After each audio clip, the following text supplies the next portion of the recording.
Pemirsa, puluhan siswa di Batang, Jawa Tengah keracunan program makan bergizi gratis. Petugas mengamankan sisa makanan untuk diperiksa menyelidiki penyebab keracunan.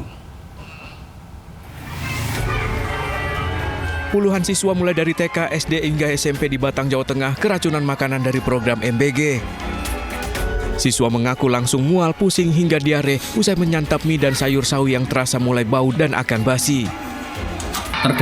Yang terdata sampai saat ini ada sekitar 23 yang terkena imbas itu? Iya, ada 23. Gimana, masih pusing nggak? Udah enggak. Tinggal apa ini rasanya? Tinggal kayak Enak aja. Petugas telah mengamankan sisa makanan untuk menyelidiki penyebab dari keracunan. Dari Batang, Jawa Tengah, Suryono Soekarno melaporkan. Banjir lumpur berarus deras menghantam Jalan Nasional Trans Sulawesi di Nrekang, Sulawesi Selatan.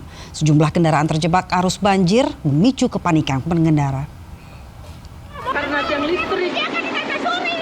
Sejumlah kendaraan terjebak banjir lumpur arus deras di Jalan Trans Lintas Sulawesi, Nrekang, Sulawesi Selatan. Nggak bisa lewat mobil.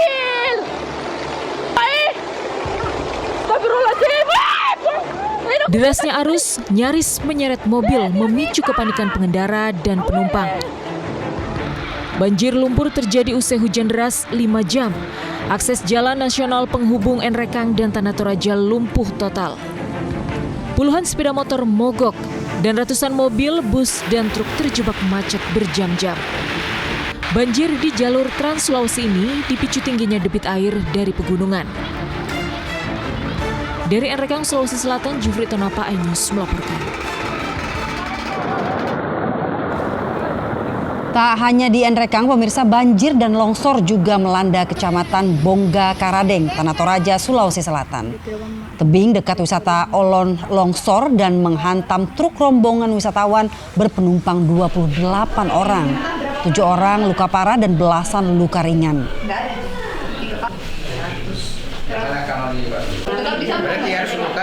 Usai viral pengakuan selebgram pasien rawat inap ruang VIP yang menjadi korban pelecehan seorang dokter, manajemen rumah sakit pun memberhentikan sementara pelaku. Selebgram yang menjadi pasien rawat inap ruang VIP di Kota Malang mengaku dilecehkan seorang dokter.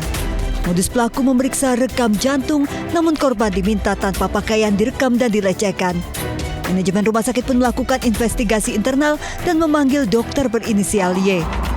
Saat ini rumah sakit sudah memberhentikan sementara dokter Y sambil menunggu proses hukum dan menunggu keterangan korban.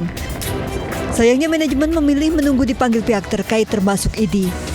Korban katanya untuk balas chat WA, chat WhatsApp. Tapi klien saya, korban ini sangat yakin pada saat itu pelaku ini sedang mengambil gambar di daerah dada korban. Nah, karena shock, korban langsung menutup semua bajunya, merapikan, dan dia bilang ke si dokter ini, saya mau istirahat karena saya capek. Wakil Menteri Kesehatan mengecam keras dan minta sanksi tegas sebagai pembelajaran dan efek jerah. Pak dokter kan memberikan pelayanan.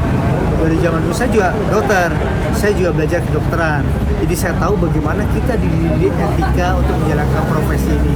Apalagi kalau ada kegiatan-kegiatan yang bersifat asusila, maka nanti ini akan ditindaklanjuti tidak hanya dari aspek etikanya, tetapi akan ditindaklanjuti dari aspek hukum dan aspek legalitas aturan-aturannya.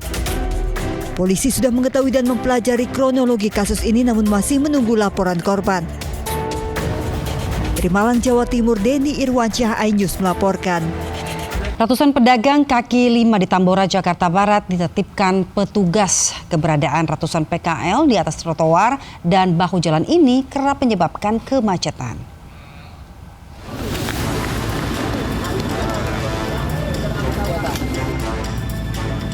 Satu persatu lapak PKL di sepanjang Jalan Kiai Haji Muhammad Mansur di depan Pasar Mitra Tambora, Jakarta Barat ditertibkan petugas Satpol PP.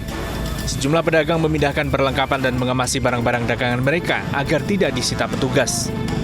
Penertiban ratusan lapak pedagang kaki lima ini dilakukan setelah banyaknya laporan masyarakat yang mengeluhkan kemacetan karena jalan tertutup lapak para PKL. Januari lalu, para PKL telah ditertibkan, namun mereka kembali berjualan. 299 sampai 300. Itu dagangan-dagangan ada di pinggir jalan.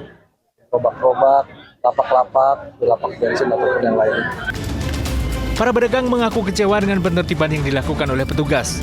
Sementara untuk menyewa kios di Pasar Mitra harganya terlalu mahal, apalagi saat ini perekonomian sedang sulit. Ya nggak bisa lah Pak kayak gini. Kita punya keluarga. Kita mau makan apa? Di sini bayar juga nggak Bu sewa atau apa? Ada sih, cuman ya itu ada.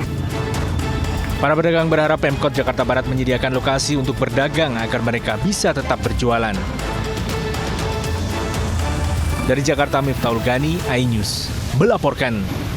Harga kelapa menjulang, bagaimana nasib harga rendang? Ada di Lami Aulia, di Rumah Makan Padang, kawasan Salemba, Jakarta Pusat. Di Lami, bagaimana harga menu-menu kuliner santan di sana? Apa sudah ada kenaikan harga?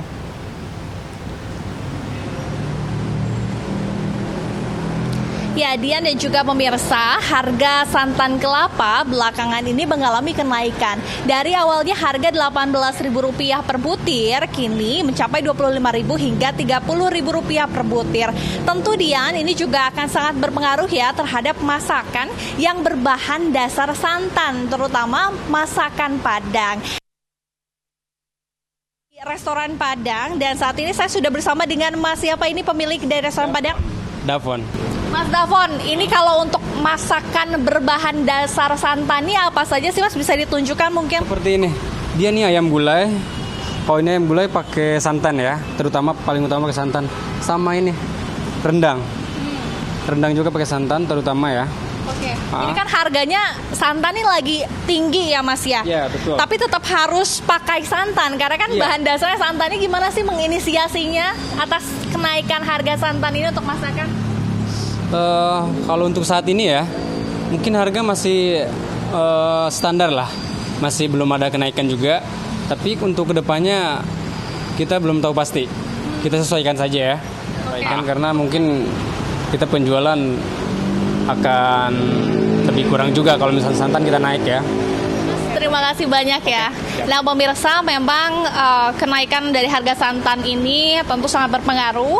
Namun kalau untuk di restoran Padang saat ini saya berada, ini memang masih tetap menstabilkan harga begitu ya. Namun kedepannya dari para pedagang juga berharap agar harga dari santan kelapa ini dapat berangsur turun dan kembali normal. Dian.